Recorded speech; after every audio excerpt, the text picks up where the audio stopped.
Welcome, ladies and gents, to our next lesson, Chapter 1, Lessons 4 and 5, Adding and Subtracting Decimals, hopefully a review for you. Let's take a look at the previous day's assignment, page 7. Check your answers, pause your video, check your answers, come on back when you're ready. And so here we go, ladies and gents. We are going to take everything we've learned from rounding, everything we learned about computing whole numbers, and now we're going to estimate and compute both sums and differences of decimals. For instance, if I asked you to estimate that sum, could you find it? I ask you to find the exact, could you find it? Sooner or later, we're going to need those skills for some algebra, but for now, let's focus on computing and estimating. Don't forget, top of every page, go ahead and write name, date, period, whatever the date is that you're assigned that, and sometimes the assignment numbers change, but many of you, they won't. Here's the page and the numbers. Pause your video, copy down your paper, and come on back when you're ready for some examples. Hey folks, first thing we're going to do is we're going to actually turn to page 8. I want you to take a look at page 8. Bottom of the page, numbers 5 through 10. Now, those problems have been computed with a calculator, but sometimes we press buttons wrong. So I want you to find which, if any, of these answers are incorrect just by estimating. I don't want you to find the exact, and I don't want you to get out a calculator. Estimate each and come on back, pause your video, come on back when you're ready. Now, for number 5, ladies and gents, I'm going to argue that number 5 is A-OK. After all, 6, no, number 5 is not A-OK, sorry. 6 holes plus 0 holes is not going to be 10 holes. Now, maybe I just punched it in, maybe I accidentally put the decimal in the wrong place. So number 5 is a big old no. That one is incorrect.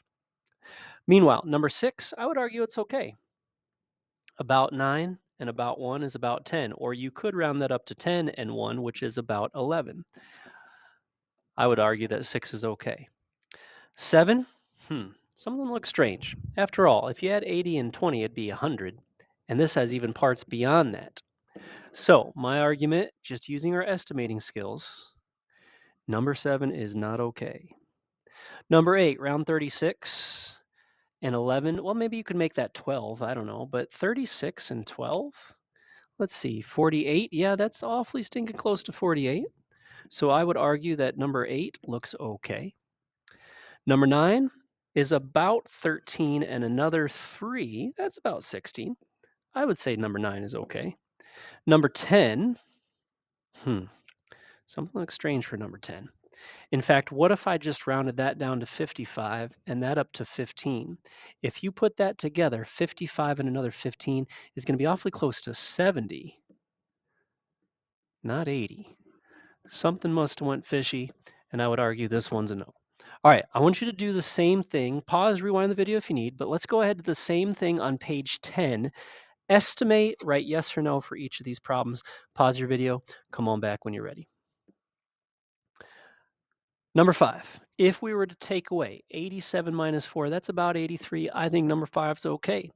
60, how about we change this up to 70 and 40? Well, 70 minus 40 is about 30. And this answer is closer to 40. Something must have went wrong. This one is our no, or at least one of them. Number 6 is no good. Let's take a look at number 7. Wait a second. This is almost 6. This is almost 3. And it should be closer to 3, not 5. So I would argue 7 is incorrect with punching it into a calculator. 18 minus 17. Yeah, that looks pretty good. Number 8 looks good.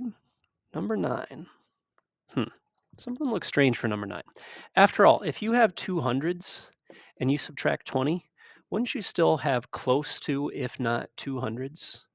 And this is 120. No, this is no good. So I would argue that number 9 is a bad one. Meanwhile, 17 take away 13, that one seems appropriate. So unless I'm incorrect, 6, 7, and 9, we can catch mistakes just by using our estimating skills. Now, let's get into the real deal. Go ahead, pause, read this on your own, come on back when you're ready. So we're looking at 2 different times for Jackie to run. And we want to know what was the total time. Now for total, we know that means add. But step 1 is always to, step one is always to line up the decimals. For instance, if I brought 55 and 3400ths, where am I going to put 56? And that is important because frankly, it's not just about decimal places. It's about place value. We notice here that we have 56 and no parts. So let's go ahead and write that, 56 and no parts. Now that we've lined up the place values, the ones with the ones, the tens with the tens, the tenths with the tenths, now we can add those up. And you'll notice that before I even get to an answer, I'm going to make sure my place value marks the separation of the wholes and parts. 4 hundredths and 0 hundredths, 3 tenths and 0 tenths. Now we start adding. 5 ones and 6 ones is 11 ones. I'm going to put a little extra one up there, extra 10 really.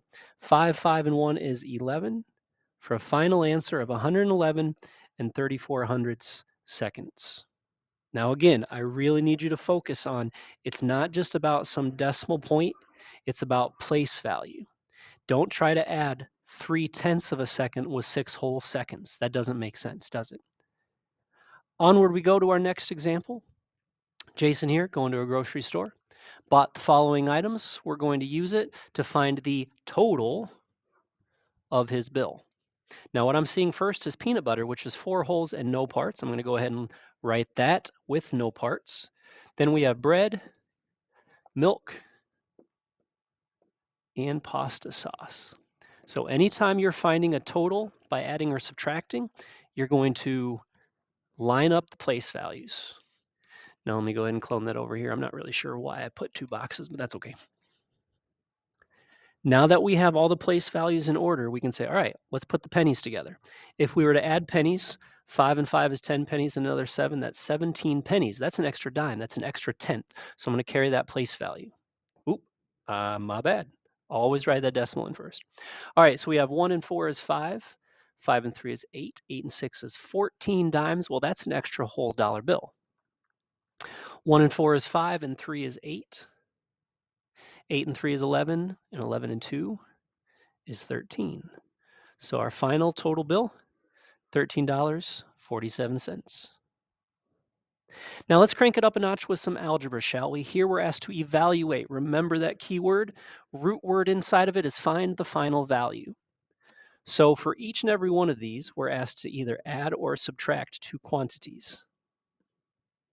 For instance, if A is 3 and 4/10 and B is 7 wholes, 98 hundredths, I'm going to come off to the side. And by the way, it doesn't matter which one goes on top or bottom with addition, because addition is commutative. But if I'm going to be extra safe, let's just go in order. 3 and 4/10, 7 and 98 hundredths. Let's add these up and notice that there are no hundredths there. So you can write that ghost 0 in if you wish. Add those up. We have 8 and 0. We have 4 and 9 is 13. Don't forget that decimal point, Mr. Cowan. 1, 3 is 4, and 7 is 11. For a final answer of 11 wholes, 38 hundredths. If you wish, you can pause your video, do numbers 2, 3, and 4. Come on back when you're ready to check. Number 2, we have 7 and 98 hundredths. That will substitute in place of B. 4 and 6/10. I'm going to leave these in order. 4 and 6/10 has nothing underneath the 8, so if you'd like, write in that goes 0. Decimal point before you begin.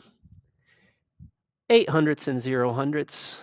9 tenths and 6 tenths is 15 tenths. That's an extra whole. 7 and 4 is 11, plus that extra whole is 12 for a final answer of 12 wholes, 58 hundredths. Onward to part B, 7 and 98 hundredths, taking away 3 and 4/10. Now remember what I said? You can't do 3 minus 7. That would get you in the negatives. And we will talk about negatives, negative money, negatives with swimming or elevation. We'll talk about those eventually, but we're not there yet. So let's go ahead and take away $3.40. Put in that goes 0 if you'd like. Don't forget that decimal point separating the wholes and the parts. That's the whole point of that decimal point. 8 take away nothing and 9 take away 4. 7 wholes take away 3 wholes. Final answer. And you know what I forgot? Use your estimating skills, folks. Little disappearing ink here. This is about 8, and that's about 3. 8 minus 3 is 5. And notice, 5 is awfully close to 4 and a little more than a half. So don't be afraid to use those estimating skills. Same with number 1. 3 plus 8 is almost 11. Look what we have, almost 11. All right, last example, number 4. First off, we start with 3 wholes, 4 tenths. We substitute that in for A.